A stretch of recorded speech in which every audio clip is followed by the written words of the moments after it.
Class 9th subject science unit atoms and molecules.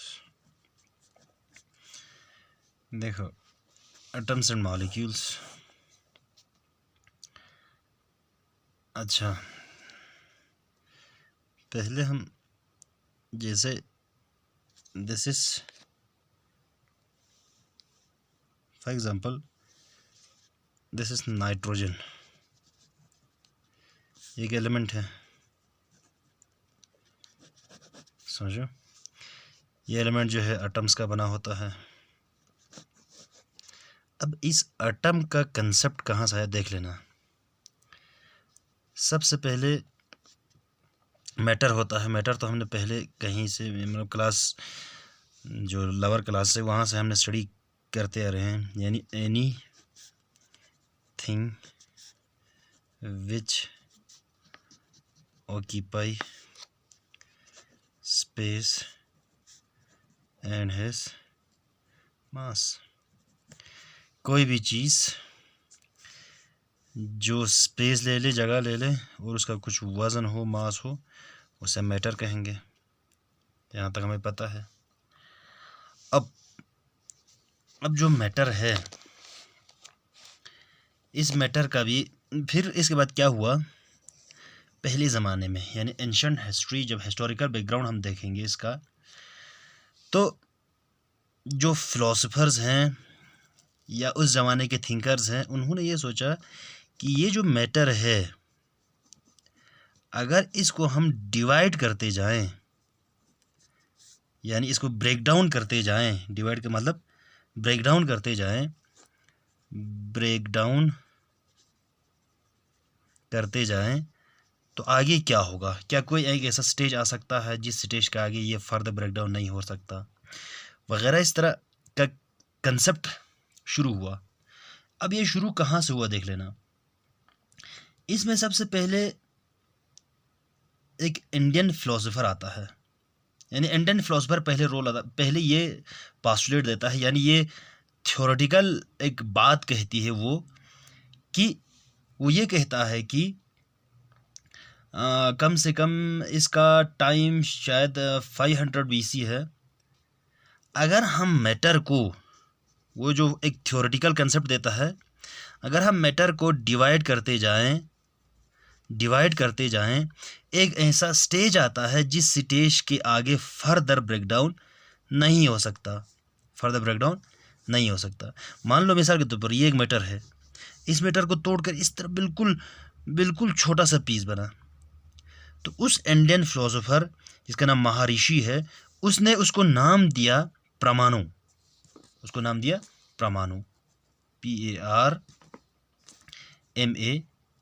PARMANU, परमाणु नाम दिया, समझो। फिर इसके बाद दूसरा साइंटिस्ट आता, दूसरा और एक फिलोसोफर आता है, इंडियन फिलोसोफर। वो इसके जो फिलोसोफर जिसने पहले दिया था महर्षि, उसके बात को सपोर्ट करता है।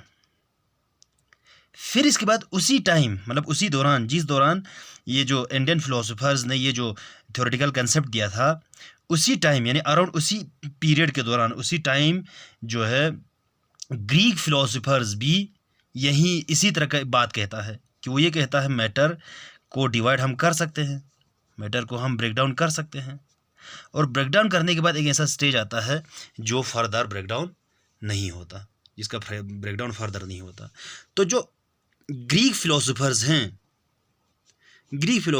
हैं, फिर उस छोटे जो इनको इंडियन फिलोसोफर्स ने परमाणु नाम दिया था, उन्हीं को वो नाम देता है क्या, एटम नाम देता है। इसका मतलब एटम क्या है, atom a Greek word smallest particle of matter which can't be divided further,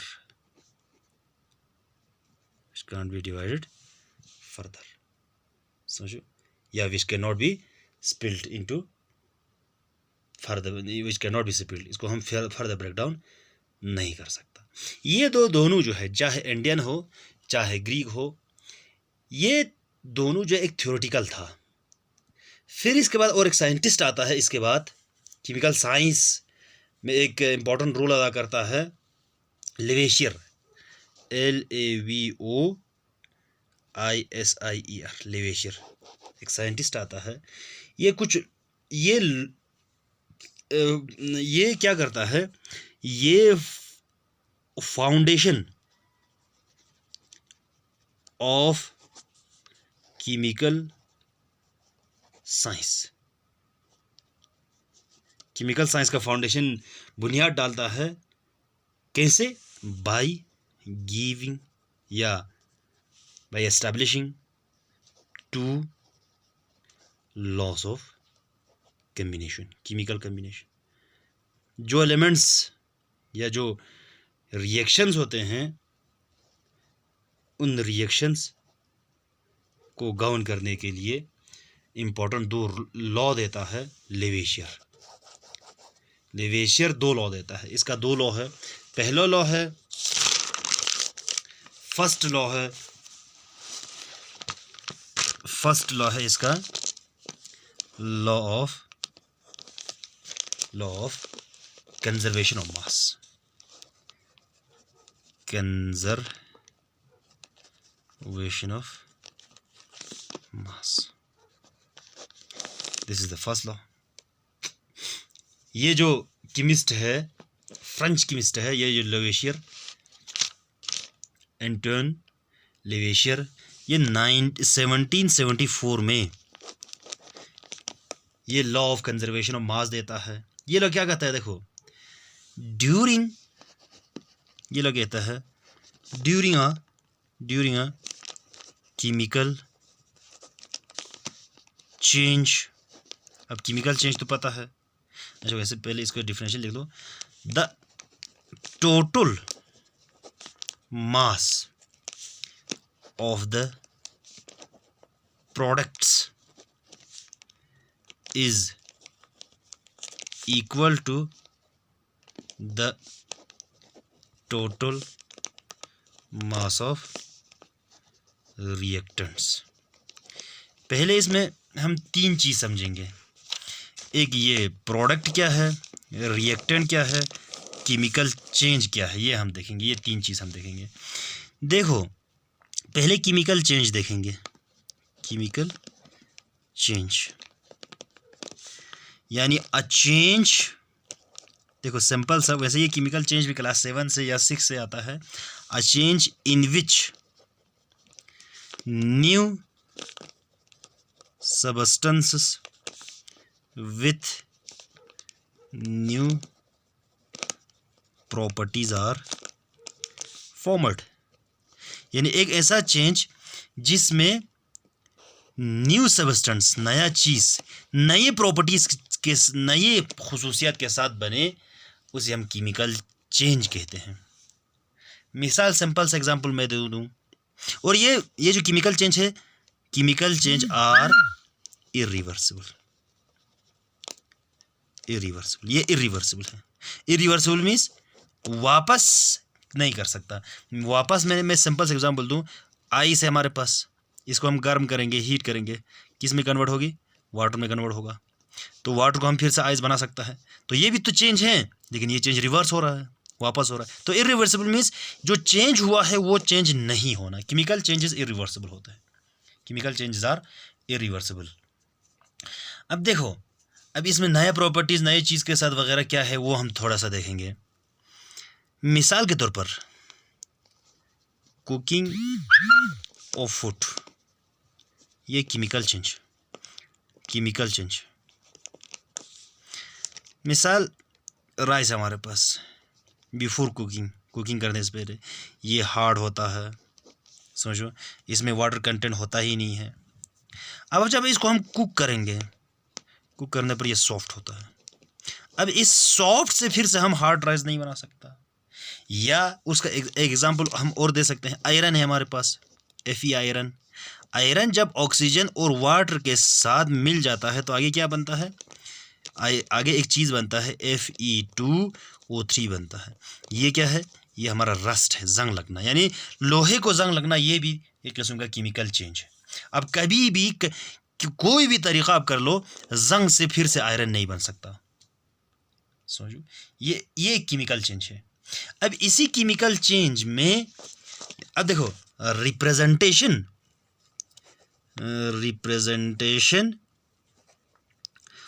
of a chemical change is called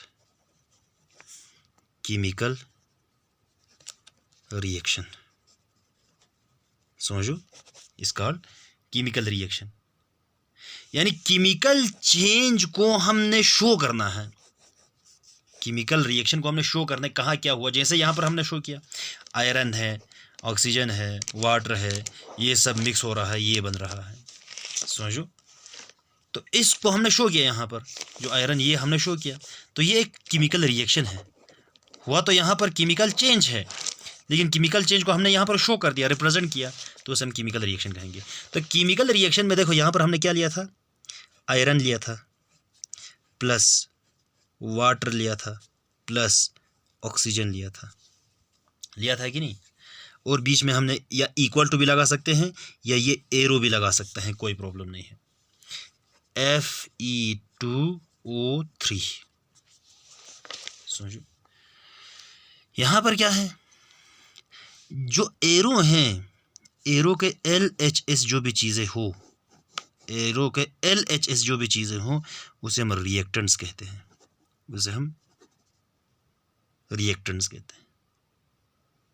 समझो।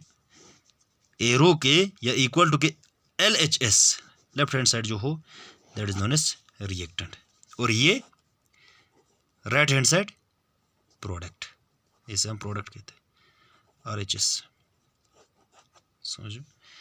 अब ये कहता है लॉ ऑफ कंजर्वेशन ऑफ मास कहता है रिएक्टेंट में जितने भी चीज़ें हों, सभी का टोटल मास, सारे रिएक्टेंट्स का टोटल मास बराबर होगा किसके, सारे प्रोडक्ट में जितने भी चीज़ें हैं इनके मास का।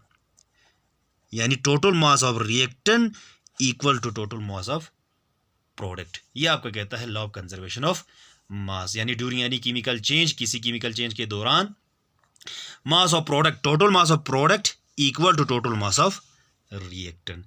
This law says, this statement is said by the law of conservation of mass, which is given by Lavoisier in